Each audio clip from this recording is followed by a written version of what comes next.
బావగారు బాగున్నారా 5వ భాగం. సితారా, నువ్వు నిర్ణయం తీసుకున్నంత సడన్ గా నేనెలా తీసుకోగలను చెప్పు. నీ అక్క గురించి కూడా కాస్త ఆలోచించాలి కదా. నాకు కాస్త టైం ఇవ్వు. ఇలా తొందర పెడితే ఎలా? నువ్వు నీ పరిస్థితుల ప్రకారం ఆలోచిస్తున్నావు, కానీ నా పరిస్థితి గురించి ఆలోచించట్లేదు. ఆ మాటకి సితారకి ప్రాణం లేచొచ్చినట్టవుతుంది. అంటే నా ప్రేమను ఒప్పుకుంటున్నావా బావా? అవును. సితార ఎగిరి గంతేస్తుంది. థ్యాంక్స్ బావా, థ్యాంక్ యూ సో మచ్. ముందు తొందరగా ఇంటికి రా. అరగంటలో ఇంట్లో ఉంటాను బావా అని ఫోన్ పెట్టేసింది. హ్యాపీగా ఇంటికి బయలుదేరింది. ప్రకాష్ వెనక్కి తిరిగేసరికి ఎదురుగా తారా నిలబడి ఉంది. తారాని చూసిన ప్రకాష్ కంగు తిన్నాడు. అతనికి నోట మాట రాదు. ఏం మాట్లాడాలో అర్థం కాక నీళ్లు నములుతూ బిగుసుకుపోతాడు. తారా, అది నేనలా ఎందుకన్నానంటే... ఎవరండి ఫోన్లో? ఎందుకంత తడబడుతూ మాట్లాడుతున్నారు? అంటే తారా నేను మాట్లాడిందేది వినలేదన్నమాట. అనవసరంగా నోరు చరి చెప్పబోయని అని తనలో తాను అనుకుని ఊపిరి పీల్చుకున్నాడు ప్రకాష్. ఏంటండి, ఫోన్లో ఎవరని అడుగుతుంటే చెప్పకుండా మీలో మీరే గొనుక్కుంటున్నారేంటి? సీతారతో మాట్లాడుతున్నానులే. సితార ఫోన్ లిఫ్ట్ చేసిందా? అవును, ఇంటికొస్తుందంట. అదేదో నా ఫోన్ లిఫ్ట్ చేసి నాకు చెప్పొచ్చు కదండి. ఆ ప్రశ్నకి ఏం సమాధానం చెప్పాలో అర్థం కాక సర్లే, ఎవరోకరి ఫోన్ ఎత్తి చెప్పింది కదా అని మాట దాటేశాడు. భర్త సమాధానం తారకి ఏదో తెలియని చిన్నపాటి అశాంతిలా అనిపిస్తుంది మనసులో. ఏంటి, ఈయనేదో దాస్తున్నట్టుగా మాట్లాడుతున్నాడు అని మనసులో అనుకుని తారా, అది సరేనండి, ఏదో రహస్యంలాగా పక్కకొచ్చేందుకు మాట్లాడుతున్నారు. అదేదో హాల్లోనే మాట్లాడొచ్చు కదా అంటే అది తారా అని నసుగుతూ ఏదో గుర్తొచ్చినట్టు లోపల సిగ్నల్ అందలేదు, అందుకే బయటకొచ్చాను అంతే అని చెప్పి మనసులో ఇంకాసేపు ఇక్కడే ఉంటే తారా ప్రశ్నకి నేను దొరికిపోతాను, డౌటే లేదు అనుకుని ఆ పై క్షణం కూడా అక్కడుండకుండా హాల్లోకెళ్ళిపోయాడు. తనలో తాను ఈ బావమరదళ్ల మధ్య ఏదో జరుగుతుంది అని అనుమానపడింది తార. అత్తయ్య, మావయ్య, సీతారా కాసేపట్లో ఇంటికొస్తుంది, కంగారు పడకండి. అలాగే అల్లుడు గారు. కొద్దిసేపటికి ఇంటికొస్తుంది సీతారా. అమ్మా, నాన్న ఎలా ఉన్నారు? మేం బాగున్నాం తల్లి, నువ్వెలా ఉన్నావు? చాలా బాగున్నానమ్మా. వచ్చేటప్పుడు దారిలో మీ అత్తగారింటికి వెళ్ళొచ్చాం. ఆ మాటకి షాక్ అయింది సీతారా. అమ్మా నాన్నకి నా విడాకుల విషయం గురించి తెలిసిపోయిందా ఏంటి అని కంగారు పడింది. వాళ్ళని పలకరించి రావటం పద్ధతి కదమ్మా. మీ అత్తయ్య మావయ్య కూడా మమ్మల్ని బాగానే పలకరించారు. ఒకరినొకరు కాసేపు కుశల ప్రశ్నలు వేసుకున్న తరువాత ఇక్కడికి వచ్చేశాం. అమ్మయ్యా, అయితే తెలియలేదన్నమాట. సితారా, నా ఫోన్ ఎందుకు లిఫ్ట్ చేయలేదే? సితారా అక్కకి సమాధానం చెప్పలేదు. అసలు తన మొహం కూడా చూడలేదు. అక్క అడుగుతుంటే సమాధానం చెప్పవేంటి సితారా? ఏదో ఒక ఇబ్బంది ఉంటేనే కదా ఫోన్ లిఫ్ట్ చేయకుండా ఉండేది. ఆ మాత్రం తెలుసుకోకపోతే ఎలా? ప్రతిదీ వివరించి చెప్పాలంటే ఎలా కుదురుతుంది? నాకంటూ కొన్ని పర్సనల్స్ ఉంటాయి కదా. ఎందుకు చెల్లి కొత్తగా ప్రవర్తిస్తుంది రోజు అని మనసులో అనుకుంది తార. తన చెల్లెలి ప్రవర్తన తనకస్సలు అర్థం కాలేదు. 2 రోజులున్న తరువాత తల్లి తండ్రి తిరుగు ప్రయాణమవుతూ, అమ్మా సీతారా, మాతో పాటు వస్తావా? మీ అత్తారింట్లో దిగబెడతాం. లేదు నాన్నా, నేనింకొన్ని రోజులు అక్క దగ్గరుండి వెళ్తాన్లే. సరేనమ్మా, నీ ఇష్టం, జాగ్రత్త అని చెప్పి వెళ్ళిపోయారు. రమాదేవి, కోటేశ్వరరావు అవినాష్ కోసం ఒక సంబంధం చూసి ఇంటికొస్తారు. ఒరే అబ్బాయి, అమ్మాయి రెడీగా ఉంది. ఇక ఆ సీతారతో నువ్వు విడాకులు తీసుకోవటమే ఆలస్యం. నేను కూడా ఆ పని మీదే ఉన్నానమ్మా, తొందరలోనే విడాకులొస్తాయి అని మాట్లాడుకుంటూ ఉండగా అవినాష్ని కలవడానికి అతనింటికొచ్చాడు ప్రకాష్. అతన్ని చూసి అవినాష్, రమాదేవి, కోటేశ్వరరావు ఆశ్చర్యపోయారు. ఇతనొచ్చాడేంటి? అవినాష్, నీతో కాస్త మాట్లాడాలి. దేని గురించి? సీతార విడాకుల గురించి. ఓహో, ఈ సీతార తన తల్లి తండ్రికి కాకుండా తన బావకి చెప్పిందన్నమాట ఈ విడాకుల విషయం గురించి అని రమాదేవి మనసులో అనుకుని ఒకరి మొహాలొకరు చూసుకున్నారు. విడాకుల గురించి ఇక మాట్లాడడానికి ఏముంది, అంతా అయిపోయింది. 2 రోజుల్లో కోర్టుకి కూడా వెళ్తున్నాం. అసలు మీ మధ్య ఏం జరిగింది? ఎందుకు విడాకులు తీసుకోవాలనుకుంటున్నారు? కారణం చెప్తారా? విడాకుల విషయం చెప్పినప్పుడు దానికి కారణం చెప్పలేదా?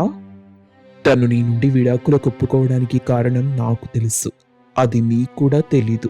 అని ప్రకాష్ మనసులో అనుకుని అవినాష్తో, నేను తన కారణం గురించి అడగటం లేదు. నువ్వే కారణం చేత విడాకులు తీసుకోవాలనుకుంటున్నావో తెలుసుకోవాలనుకుంటున్నాను. తానే నీకు చెప్పనప్పుడు మేం మాత్రం ఎలా చెప్తాం? అలా కాదు పిన్ని గారు, విడాకులంటే చాలా పెద్ద విషయం. సితార జీవితం పాడైపోతుంది. ఆ విషయం విడాకులిచ్చే అమ్మాయికి తెలీదా ఏంటి నువ్వు చెప్పకపోతే? తను చిన్నపిల్ల, తెలిసి తెలియక ఒప్పుకొనుంటుంది. తన వైపు ఏదైనా తప్పుంటే చెప్పండి, నేను మాట్లాడతాను. ఓహో, పెద్దరికం చేయడానికి నువ్వొచ్చావా? అవునండి. ఏంటయ్యా అవును? అసలు నువ్వెవరు మాట్లాడడానికి? ఏదైనా ఉంటే వాళ్ళమ్మా నాన్న మాట్లాడాలి. నువ్వు కూడా నా కొడుకులాగా అల్లుడివే కదా. కావచ్చండి, కానీ ఇంటికి పెద్దల్లుడంటే పెద్ద కొడుకుతో సమానం. కాబట్టి నేను మాట్లాడడంలో తప్పులేదు. ఈ విషయం సితారా వాళ్ళ అమ్మా నాన్నకి తెలిస్తే చాలా బాధపడతారు. బాబాయ్ గారు, పిన్ని గారు, ఒక్కసారి ఆలోచించండి. అయితే చెప్తాను విను. తను నా జీవితంలోకి వచ్చాక నా వ్యాపారం మొత్తం దెబ్బతింది. తను నాకు కలిసి రాలేదు. అందుకే తనకి విడాకులు ఇవ్వాలని నిర్ణయించుకున్నాను. ఏంటి అవినాష్, చదువుకున్నవాడివి, వ్యాపారం చేస్తున్నావు, నువ్వు కూడా ఇలాంటివి నమ్ముతున్నావా పాతకాలం వాళ్ళలాగా? పరిస్థితులు నమ్మిస్తాయి. తనకి విడాకులిచ్చాక నీ వ్యాపారం వృద్ధి చెందుతుందని గ్యారంటీగా చెప్తావా? ఆ ప్రశ్నకి అవినాష్ దగ్గర సమాధానముండదు. మౌనంగా ఉండిపోతాడు. చూసావా అవినాష్, నీ దగ్గర సమాధానం లేదు అంటే నువ్వు చేస్తుంది కరెక్ట్ కాదని అర్థం. అయినా ఇలాంటి చిన్న కారణానికి విడాకులు ఇవ్వటం ఎంత అనాగరికమో తెలుసా? అదంతా కాదయ్యా, అసలు నీకున్న ఆరాటం తన కాపురం పట్ల ఆ పిల్లకే లేదు. సరే, మావాడు విడాకులు అడిగాడి అనుకుందాం. అప్పుడు ఆ పిల్ల ఒప్పుకోకూడదుగా? ఒకవేళ మేం బలవంతం చేశామే అనుకో, అయినా కూడా ఎదురు తిరిగి పోరాడాలి గాని ఆ పిల్ల అదేం లేకుండా ఒక్క మాటకే సరేనంది. మాకే ఆశ్చర్యం వేసింది. అసలు సంసారం మీద ప్రేమున్న వాళ్ళెవరైనా అలా అంటారా? చెప్పాను కదా బాబాయ్ గారు, తను చిన్నపిల్ల. తను చేసే పనికి పర్యవసానం ఏంటో తనకి తెలియట్లేదు. చూడండి, నా మనసు మారదు. నా నిర్ణయం ఇదే. ఇక మీరు వెళ్ళండి. అవునా? అలాగా? అయితే చెప్పు. ఒకవేళ నువ్వు రేపు రెండో పెళ్లి చేసుకోబోయే అమ్మాయి వల్ల కూడా నీ వ్యాపారం ఇంకా నష్టాల్లో కూరుకుపోతే, నీకు అదృష్టం కలిసి రాకపోతే అప్పుడేం చేస్తావు? మళ్ళీ వేరే పెళ్లి చేసుకుంటావా? అలా జీవితాంతం నీకు అదృష్టం కలిసొచ్చే అమ్మాయి దొరికే వరకు అందరికి విడాకులిస్తూ మళ్ళీ మళ్ళీ పెళ్లి చేసుకుంటూనే ఉంటావా? అవినాష్ ఆలోచనలో పడ్డాడు. చూడయ్యా, నా కొడుకు మనసు మార్చాలని చూడకు. విడాకులు తీసుకోవడమే. అందులో ఏ మార్పు లేదు. ఇంక నువ్వెళ్ళు అనడంతో ప్రకాష్ వెళ్ళిపోయాడు.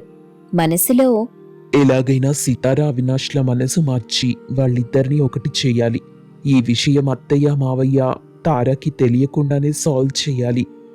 ప్రకాష్ సితారని పట్టించుకోకుండా తన పని తను చేసుకుంటూ ఉంటాడు. ఒకరోజు ప్రకాష్ ఆఫీస్కి బయలుదేరుతుండగా, బావా, నాక్కూడా పనుంది, నన్ను కాస్త బైక్ మీద డ్రాప్ చేయవా? నేను ఆఫీస్కి వెళ్ళట్లేదు, దారిలో వేరే పనుంది. నువ్వు ఆటోలో వెళ్ళు సితారా అని తనని అవాయిడ్ చేయడానికి చెప్పి వెళ్ళిపోతాడు. ఆ విషయం సితారకి అర్థమైంది. సితార నేరుగా ప్రకాష్ ఆఫీస్కి వెళ్ళింది. ఇక్కడికొచ్చావేంటి? నీతో ఒక విషయం తేల్చుకుందామనొచ్చాను బావా.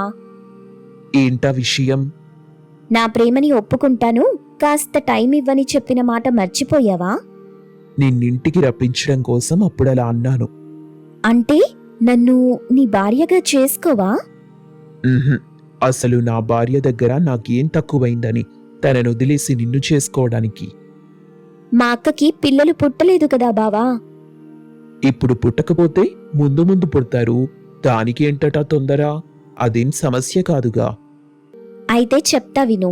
మా అక్కకి ఎప్పటికీ పిల్లలు పుట్టరు. తనకి గర్భసంచిలో సమస్య ఉంది.